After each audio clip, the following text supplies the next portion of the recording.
Yes चलो तो आगे देखते हैं द लॉ ऑफ इनर्शिया। ये तो हम वो देख चुके हैं, वही है 9th में देख क्या सिंपल रेस्ट वाली बॉडी जब तक उस पर फोर्स ना लगेगा net force unbalance not zero, हाँ ओके अनबैलेंस फोर्स बोलेंगे। देखा था ना हमने छोटे क्लास में balance force and unbalance force.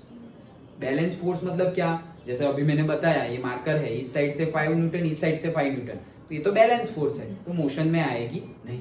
Unbalanced force चाहिए, मतलब यहाँ से 5 और यहाँ से 2 तो 3 न्यूटन का अनबैलेंस हो गया, तो ये जाएगी जहाँ पे अनबैलेंस है उसकी उस डायरेक्शन। Done okay. तो कोई बॉडी अगर रेस्ट पे है तो रेस्ट पे ही रहेगी अगर फोर्स ना लगाया तो, और कोई बॉडी अगर मोशन में है तो मोशन में ही रहेगी अगर फोर्स ना लगाया तो। लेकिन अगेन मोशन में रहेगी मतलब वो एरिस्टोटल वाला नहीं, फ्रिक्शन तो है ही, फ्रिक्शन तो है ही, फ्रिक्शन को अब नहीं भूलेंगे हम, वो जो भूल गए फॉलोसी हो गई वो हो गई, अब तो हम फ्रिक्शन को कंसिडर करके ही बात करेंगे। अंडरस्टूड। तो ये हमने जो 9th में पढ़ा था वही है क्या, a body if it is in rest, inertia मतलब क्या, tendency to oppose the state of motion, tendency to oppose the state of motion मतलब क्या कि अगर कोई मूव कर रहा है तो वो मूव करना ही रहना चाहता है, वो रुकना नहीं चाहता। अगर तुम उसको रुकाना चाहते हो तो फोर्स लगाओ, अगर कोई स्टेशनरी है तो वो स्टेशनरी ही रहना चाहता है, वो मूव नहीं करना चाहता, लेकिन तुम चाहते हो कि वो मूव करे तो फोर्स लगाओ। Understood okay. चलो तो the law of inertia, Galileo studied the motion of the object on an inclined plane. Objects देखो स्टार्ट करते हैं, पहला moving down an inclined plane accelerate।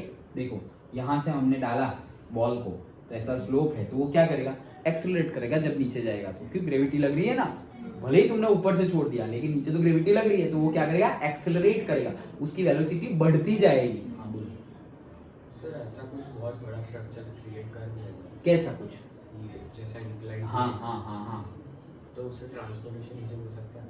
Transportation easy हो सकता है मतलब किस सेंस में वो इजी हो सकता है, मतलब ऐसा बहुत बड़ा स्ट्रक्चर क्रिएट कर दे, रोड ही ऐसे बना दे, मतलब रोड तो नहीं, हाँ लेकिन मतलब ऐसा कुछ बहुत बड़ा सा ब्रिज जैसा कनेक्ट हो दूसरे सिटी से डायरेक्ट, तो फिर तो स्लोप से उससे ही चला जाएगा, ग्रेविटेशनल से चला जाएगा। हाँ हाँ बात तो सही है, लेकिन ये कहाँ तक सही है बात, हमेशा स्लोप ही हो, लेकिन हमेशा स्लोप थोड़ी होगा, फिर चढ़ना भी पड़ेगा ना। नहीं, लेकिन इंसानों को नहीं, मतलब ऑब्जेक्ट्स को तो हम इधर से इधर ट्रांसपोर्ट कर सकते हैं। ऑब्जेक्ट्स को ऊपर से नीचे, अरे ऑब्जेक्ट क्या, इंसानों को भी छोड़ दो, वो भी आएंगे तो नीचे ही, लेकिन ऊपर भी तो जाना है। नीचे आएंगे तो वापस ऊपर कैसे जाएगा? ऊपर तो मतलब वो तो नहीं बात तुम्हारी सही है कि अगर वैसा स्ट्रक्चर हुआ तो भाई ठीक है, जैसे हम स्लोप पे अगर तुमने गाड़ी बंद कर दी और तुम सोचोगे हाँ मैंने पेट्रोल सेव कर लिया ओके तो तुमने इंजन बंद कर दिया, बात तो सही है। जैसे कि यहाँ से मैं आता हूँ तो मैं वो घर पे एंट्री हो ना, ये हमारी लेन में एंट्री हो ना, वहीं पे मैं तो गाड़ी बंद कर देता हूँ। ओके अगर बहुत रात को आऊँ तो वहीं पे गाड़ी बंद कर देता हूँ, क्यों, डट डट डट डट डट ऐसे बुलेट की आवाज आए वो तो ऐसे ही जाग, हाँ चिराग सर आए ऐसे ओके तो बंद कर दिया। ओके अभी तो ऐसे नहीं करता जनरली, जब अंकल थे तब तो बहुत करता था, बहुत डांट पड़ती थी, इतने ये टाइम में आने का। ओके ओके तो अभी तो मम्मी डांटते हैं लेकिन प्यार से तो चलता है ओके सो कहने का मीनिंग क्या है कि हाँ मोशन में अगर हो तो फिर वही मोशन में तुमने सपोज बंद कर दिया इंजन, तो जितनी इनर्शिया होगी उतना तो तुम चलते गए, फिर फ्रिक्शन की वजह से रह गए। ओके और तुम जो बोल रहे हो वैसा पॉसिबल तो है कि भाई स्लोप है ऐसा समझो। ओके तो स्लोप से तो तुम आ ही सकते हो, उसमें कोई डाउट नहीं है, तुम आ सकते हो, गाड़ी बंद कर दो, बंद ही कर दो, गाड़ी का इंजन ही बंद कर दो, बस ऐसे मोशन देते रहो। ओके मूवमेंट देते रहो, ब्रेक लगाना हो तो ब्रेक भी लगाना, तुम नीचे तो आ जाओगे। लेकिन ये तो क्या बात हुई कि सपोज तुम नॉर्थ इंडिया में हिमालय है और फिर वहां से उतरो तो साउथ इंडिया तक जाते ही जाओ, तो ऐसा तो होगा नहीं ना। ओके क्योंकि उतने ऊपर चढ़ेगा कौन हिमालय पे, ये मोशन के लिए तुम्हें इतना बड़ा स्ट्रक्चर क्रिएट करना पड़ेगा। उतना बड़ा स्ट्रक्चर क्रिएट कैसे करेंगे हम, और सपोज क्रिएट कर भी लिया तो वहां पहुंचने के लिए हमें एनर्जी रिक्वायर्ड है। ओके जैसे कि यहाँ ये देखो, ये समझो तो समझ जाओ, यहाँ से छोड़ा तो हम सोचते हैं हाँ विदाउट एनर्जी ग्रेविटेशनल फोर्स से ही यहाँ घुस गए, यहाँ तक आ गए, बात सही है। अब ये चढ़ने की भी बात हो तो ग्रेविटेशनल फोर्स से चढ़ तो नहीं सकते ना। ग्रेविटेशन से तो नहीं, लेकिन कुछ ऐसे इलेक्ट्रिक स्ट्रक्चर जैसे लिफ्ट हो गया वैसे। बट लिफ्ट भी चलेगी तो एनर्जी से हाँ, वो उसमें इलेक्ट्रिक एनर्जी यूज होगी, यस। फिर उतना किलोमीटर भी तो कम हो जाएगा। पर नहीं, लेकिन फिर तुम्हें वो सस्टेनेबिलिटी देखनी पड़ेगी ना कि एनर्जी कितनी यूज हो रही है, एट द सेम टाइम तुम्हें मिल क्या रहा है। तो वो कर लिया है ऑलरेडी कैलकुलेशन साइंटिस्ट ने, और पता चला है कि वो फिजिबल नहीं है। मतलब तुम ऐसा कर भी लो तो यू आर एट लॉस। तुम कर लोगे तो होगा तो सही, लेकिन लॉस होगा। मतलब तुम एनर्जी ज्यादा डाल रहे हो और तुम्हें आउटपुट मिल रहा है कम। मतलब सपोज तुम्हें जितनी काइनेटिक एनर्जी मिल गई, इलेक्ट्रिक जूल की ही बात करते हैं, काइनेटिक एनर्जी हो, इलेक्ट्रिकल एनर्जी हो, एनर्जी का यूनिट जूल लेते हैं। तो सपोज तुमने इलेक्ट्रिकल एनर्जी दी सपोज 1000 जूल, लेकिन तुम्हें काइनेटिक एनर्जी मिल रही है 100 जूल, तो हम क्यों करेंगे ऐसा? 100 जूल यूज करके 1000 जूल यूज करके 100 जूल क्यों गेन करेंगे? ओके समझ में आया? पक्का? ओके चलो। हाँ, तो ये पहला केस क्या, मूविंग डाउन एक्सेलरेट होगा। मूविंग अप रिटार्ड, ऑब्वियसली यहां से ऐसा समझो तुमने कोई फोर्स लगा के फेंक भी दिया ऊपर, तो थोड़े ऊपर तक यहाँ जाएगा। अब धीरे धीरे उसकी वेलोसिटी क्या हो जाएगी? कम हो जाएगी। कम हो जाएगी मतलब क्या, वेलोसिटी कम हो जाएगी तो रिटार्ड, वेलोसिटी इंक्रीज होगी तो एक्सेलरेशन। ओके चलो। And third case, motion on a horizontal plane in an intermediate situation. तो भाई यहां से मैंने क्या किया, मोशन मतलब क्या, सीधा ही हॉरिजॉन्टल ही है, यहाँ पर तो कोई स्लोप नहीं है, तो दोनों वाली इंटरमीडिएट सिचुएशन हो गई। यहाँ पर एक्सेलरेशन बढ़ रहा है, यहाँ पर एक्सेलरेशन कम हो रहा है, जिसको हमने रिटार्ड बोला। यहाँ बीच वाली सिचुएशन है। ओके, बीच वाली सिचुएशन मतलब क्या, तुमने फोर्स लगाया तो स्टार्टिंग में तो वो बढ़ा एक्सेलरेशन और फिर वो फ्रिक्शन फोर्स की वजह से कम हो गया, तो हम बोल सकते हैं दोनों आ गया, बढ़ा भी आ गया, एक्सेलरेशन भी आ गया और रिटार्डेशन भी आ गया, इसलिए बोला है इंटरमीडिएट सिचुएशन। डन? ओके, तो ये एक्सपेरिमेंट उन्होंने किए थे, किसने? गैलीलियो ने। गैलीलियो ने एक्सपेरिमेंट करके क्या कंक्लूड किया? Concluded that an object moving on a frictionless horizontal plane must neither have acceleration nor retardation. ये तो ठीक है, लेकिन यहाँ लाओगे कहां से? ओके, कि फ्रिक्शनलेस सरफेस हो, फ्रिक्शनलेस सरफेस, फ्रिक्शन लग ही नहीं रहा है, तो अगर लग ही नहीं रहा है तो फिर एरिस्टोटल की बात में गलत क्या था? फ्रिक्शन लग ही नहीं रहा है तो बात ही खत्म हो गई, फ्रिक्शन तो लगेगा ही लगेगा। ओके, लेकिन अगर फ्रिक्शन लेस सरफेस हो तो तुम्हारी बॉडी चलती जाएगी। तो बोल रहे हैं horizontal plane, frictionless horizontal plane. Horizontal plane कैसा है?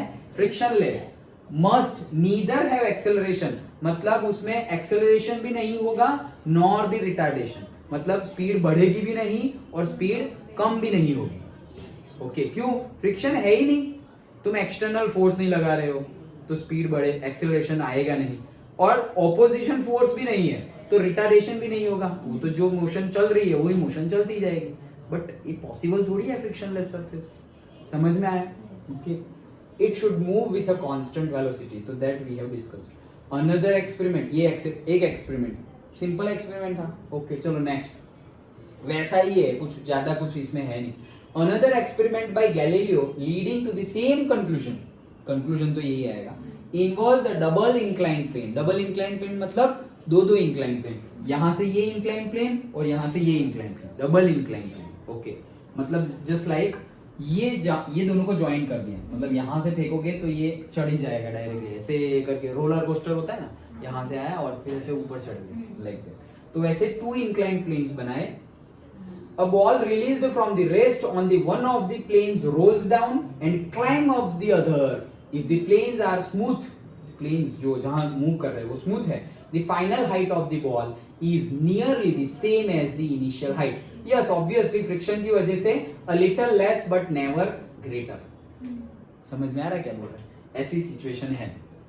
अगर ऐसी सिचुएशन है मतलब जितना स्लोप इस साइड है उतना ही स्लोप ऑपोजिट साइड में है, तो सपोज मैं यहाँ से कोई बॉल को छोड़ रहा हूँ। ओके, तो यहाँ से कोई बॉल को छोड़ रहा हूँ, तो ये जगह मतलब ये हाइट मेजर कर लो तुम कि सपोज 10 मीटर और से 5 फीट की हाइट से मैंने ऑब्जेक्ट को छोड़ा, ये गया और फिर ये जो ऊपर जाएगा ना, सामने वाली सरफेस पे जो ऊपर जाए वो भी एग्जैक्ट 5 फीट ही ऊपर जाएगा। एग्जैक्ट 5 फीट तो नहीं जाएगा क्योंकि फ्रिक्शन भी तो लग रहा है, लेकिन अगर स्मूथ सरफेस रही तो you can expect 4.9 feet 4.8 feet. Okay, इसलिए बोला है ना एग्जैक्ट तो नहीं जाएगा, लिटिल लेस। तो ऐसा रचना में किसी ने बताया था क्या के बताया? बाद ऐसे था सरफेस, फिर ऐसे करके वापस ऐसे, फिर से बच्चे साइकिल चलाते ऐसे। ये पर्टिकुलर एक्सपेरिमेंट मैंने देखा था, दैट एक्सपेरिमेंट मतलब वीडियो देखा था। सो वॉल्टर नाम के एक साइंटिस्ट है, फॉरेन साइंटिस्ट, उन्होंने ये एक्सपेरिमेंट किया था और इतना खतरनाक एक्सपेरिमेंट किया था। क्या किया था, यही है मतलब मोर और लेस यही एक्सपेरिमेंट था कि एक स्फीयर है, स्फीयर बहुत हैवी, ओके, बहुत हैवी स्फीयर, और उसको वायर्ड रोप से बांध दिया है। ओके, तो ये ऐसे लटका हुआ है जस्ट लाइक बॉल। ओके, ऐसे लटका हुआ है। अब इसको तुम ऐसे करके, ऑसिलेशन होता है ना, ऑसिलेशन, ओके, इसको तुम ऐसे करके यहां तक लेके आ गए। Okay, pendulum type. ओके, अब यहां से छोड़ोगे तुम, यहां से क्या कर देंगे, फ्री फॉल। हाँ, धक्का नहीं मारना है, धक्का मार तो गए तुम। Okay, free fall. क्यों धक्का मारे तो गए अभी पता चलेगा। ओके, यहां से सिर्फ छोड़ देना है, ऐसे ही छोड़ देना है, ऐसे फ्री फॉल। अभी मैं छोड़ूंगा नहीं, टूट जाएगा। ओके, सो फ्री फॉल ऐसे। ओके, सो फ्री फॉल ऐसे गया पूरा, वो जितना रोप है वो रोप रहेगा, फ्री फॉल ऐसे गया, जहां से छोड़ा था उतनी ही हाइट पे वहां जाएगा, और वहां से भी वापस आएगा तो इतनी ही हाइट पर आएगा, इतनी ही हाइट पर, और एकदम cut to cut. Okay, acceleration गया था उतनी स्पीड में वापस आएगा गड़ा। हाँ, मतलब सोचो कि अगर जितनी स्पीड से गया है, मतलब जो हाइट पे, जो हाइट तक गया था, ऐसा समझो यहाँ से छोड़ा तो यहाँ से जाएगा और वापस आके यहीं टकराएगा। अगर इस केस में तुम थोड़ा ऐसे नीचे रहे तो मतलब गया था तब तो यहाँ थे, ऐसे गए और तुम नीचे आए, टकरा जाएगा, टकरा गए तो गए।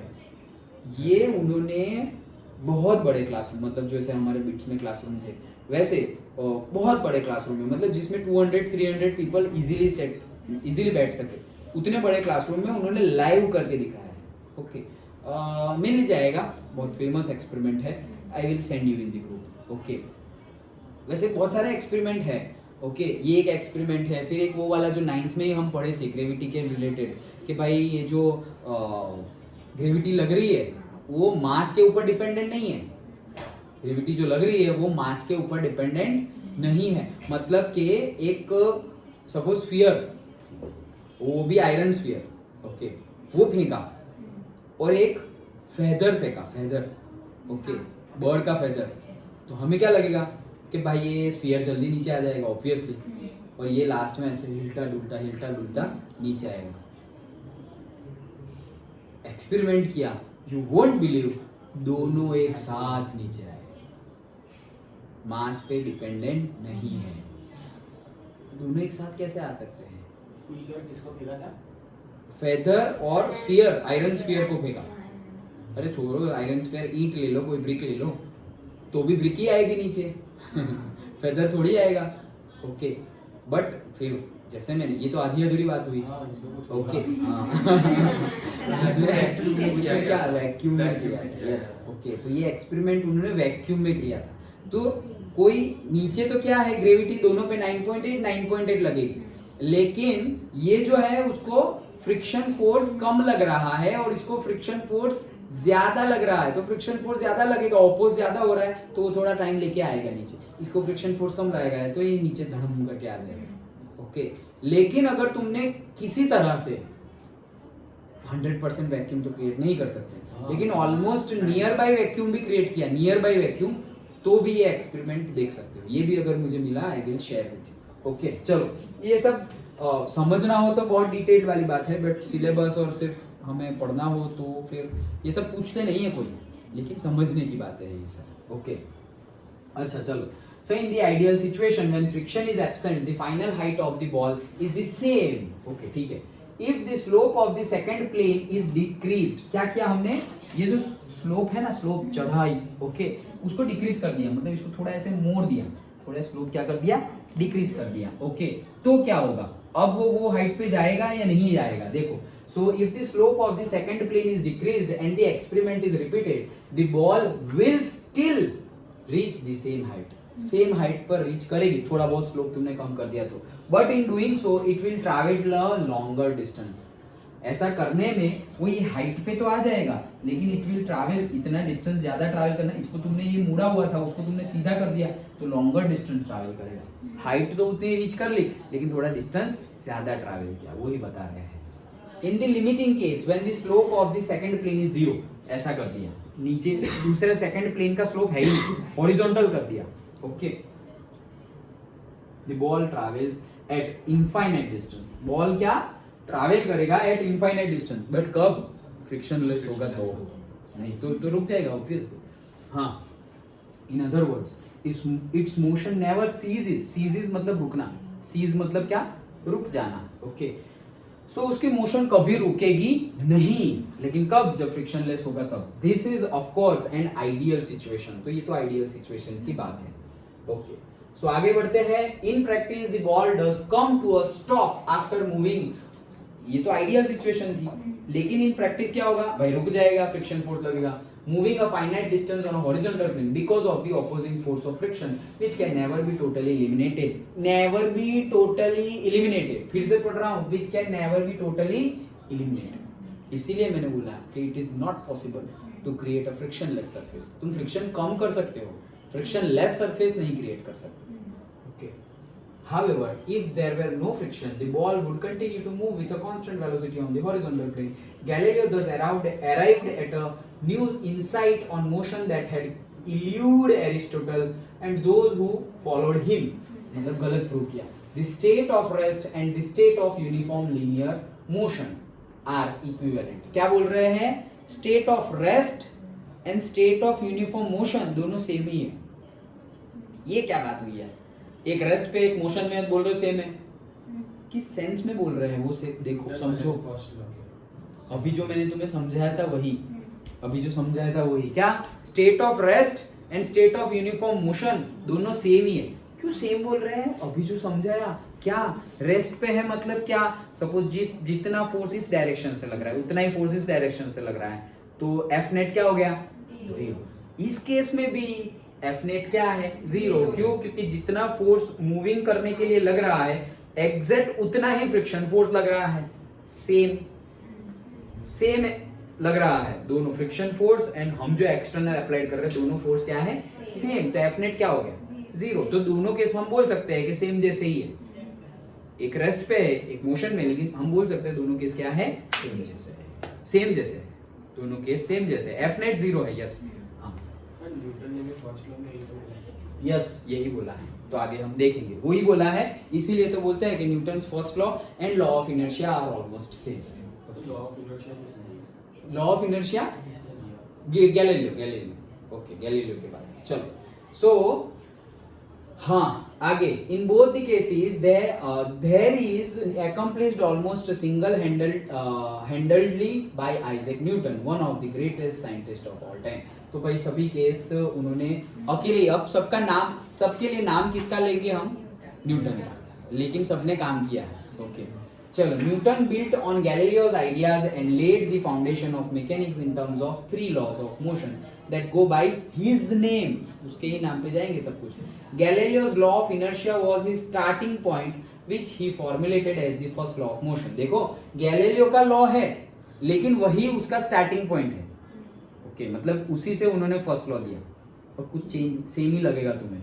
ओके, तो देखो, every body continues to be in a state of rest or of uniform motion in a straight line unless compelled by some external force to act otherwise. कहने का मीनिंग है हिंदी में कि अगर कोई बॉडी रेस्ट पर है तो वो रेस्ट पे ही रहना पसंद करेगी, अनलेस जब तक उसके ऊपर कोई अनबैलेंस फोर्स ना लगा जाए. और कोई बॉडी मोशन में है तो वो मोशन में ही रहना पसंद करेगी और मोशन में ही रहना चाहेगी जब तक उसके ऊपर कोई अनबैलेंस्ड फोर्स लगाया जाए नहीं, तब तक. डन. ओके, तो दिस इज ये सेंटेंस याद कर लो. ओके, याद रह गया होगा, इसमें है क्या नया, पता ही तो है. ओके, सो यही है हमारा क्या, Newton's first law.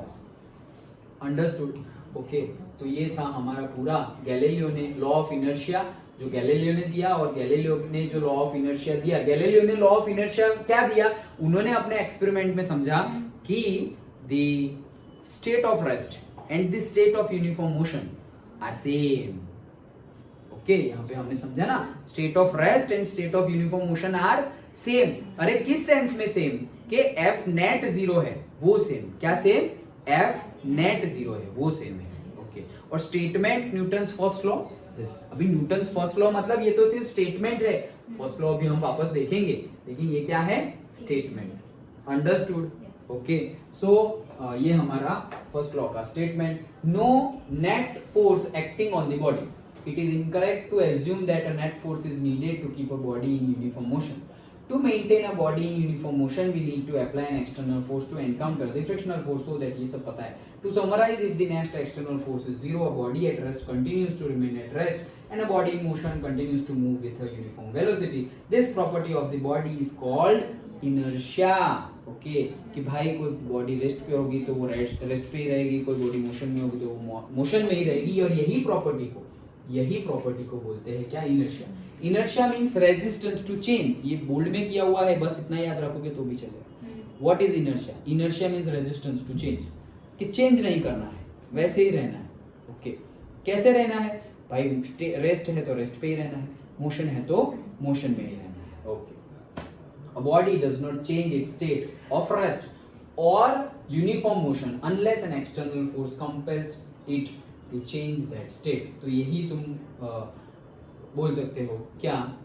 Statement of the law of inertia. Okay, तो ये और न्यूटन ने फर्स्ट लॉ दिया, वो तुम्हें लगेगा कि सेम ही तो है। अंडरस्टूड? देख क्या बोला है, a body does not change its state of rest, state of rest change नहीं करेगी, और यूनिफॉर्म मोशन भी चेंज करेगी नहीं, unless an external force compels it to change that state. जब तक कोई एक्सटर्नल फोर्स ना लगाया जाए टू चेंज दैट स्टेट, तब तक वो बॉडी चेंज करेगी नहीं। तो यहाँ पे वही तो बोला क्या? Every body continues to be in its state of rest or in a uniform motion in a straight line unless compelled by some external force to act otherwise. Okay, समझ में आया? तो दोनों सेम ही है। यस, ये तो first law में है ना, उसमें ना घुस जाए। नेट एक्सटर्नल फोर्स, हाँ वो तो फर्स्ट लॉ में है। सो दैट्स इट, समझ में आया? ओके, पक्का? कोई कंफ्यूजन हो तो पूछ लो। डन?